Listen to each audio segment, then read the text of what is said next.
In the heart of Yoruba land, there lived a small, peaceful community.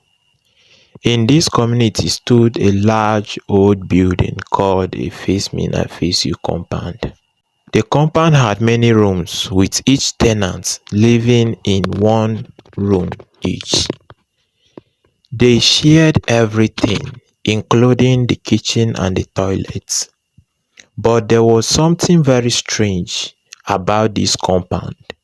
It was owned by an old man named Baba Ayo. Baba Ayo was a man who had no family. He was always alone, living quietly in one of the rooms of the compound. Many people thought he was just an old, lonely man who had no one to care for him. He didn't talk much and didn't seem to care about anyone.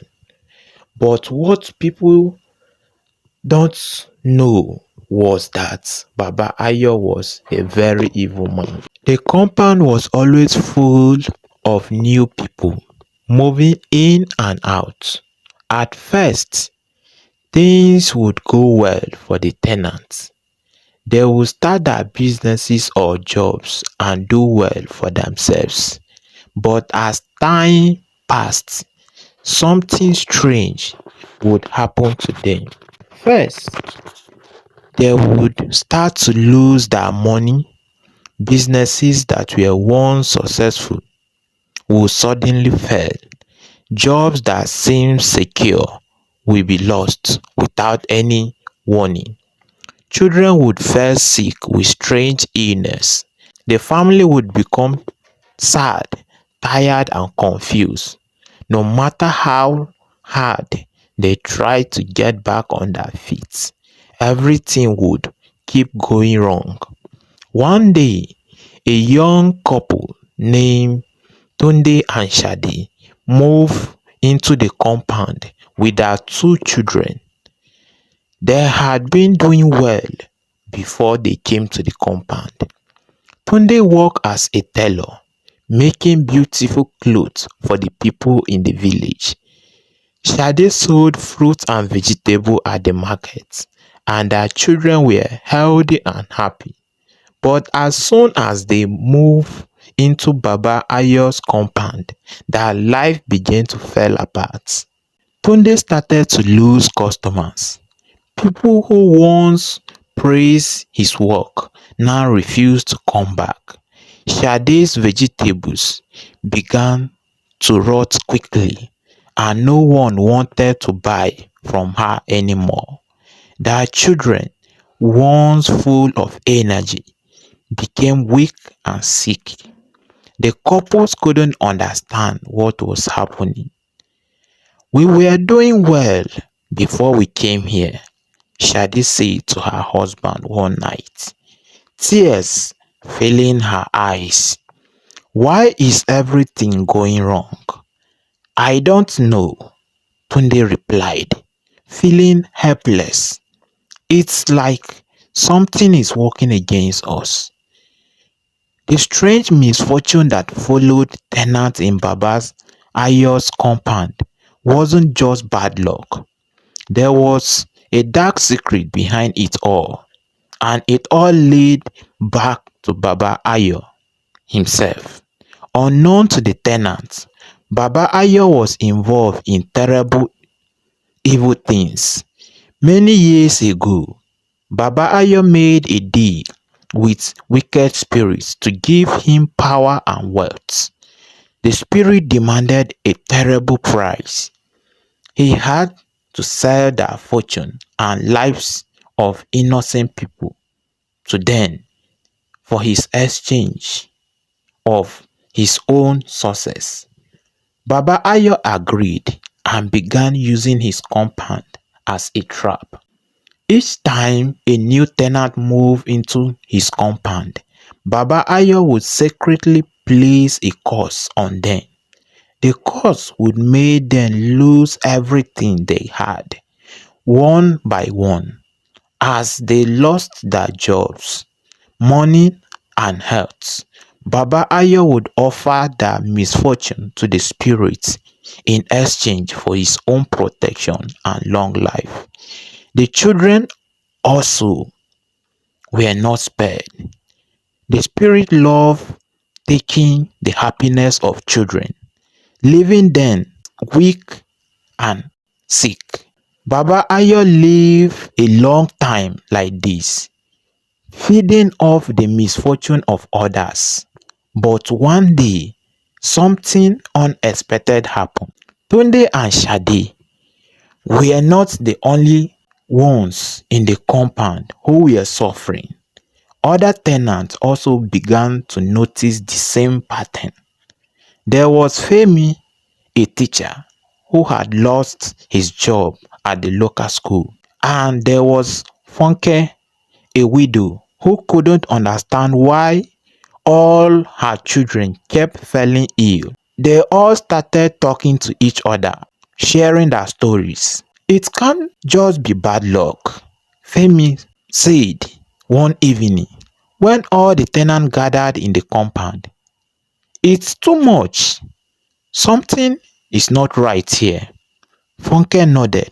I thought it was just me, but now I see that all of us are suffering in the same way.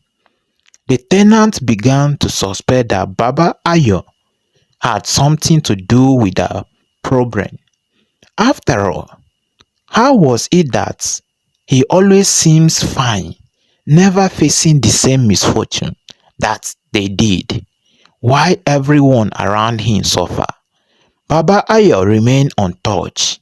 One night, when Baba Ayo was fast asleep, a group of tenants gathered and decided to search his room. What they found shocked their lives. Hidden in his room were strange evil items, charms, pots filled with liquid, and small dolls that looked like children. Among the items was a large book filled with names, the names of all the tenants who had ever lived in Baba Ayo's compound. Each name has a symbol next to it, representing their misfortune, lost job, failed businesses, and sick children. Tunde and Shade's names were there too, along with their children. Femi gasped. So it's true. He's the one behind all our issues. The tenants were furious. They couldn't believe that the old man they thought was just lonely and harmless was the cause of all their suffering. They decided that they couldn't stay in the compound any longer. We must leave this place before he destroys us completely, Funke said. And so, one by one, the tenants packed their belongings and left the compound. They didn't say a word to Baba Ayo. They just disappeared into the night, leaving the compound empty and silent. When Baba Ayo woke up the next morning, he was confused. He noticed that the compound was quiet, too quiet. He walked around, but no one was there. The tenants had all gone. For the first time in many years, Baba Ayo felt a deep sense of fear. Without the tenants, he had no one to offer to the spirit. And without any new victim, the spirit would come for him.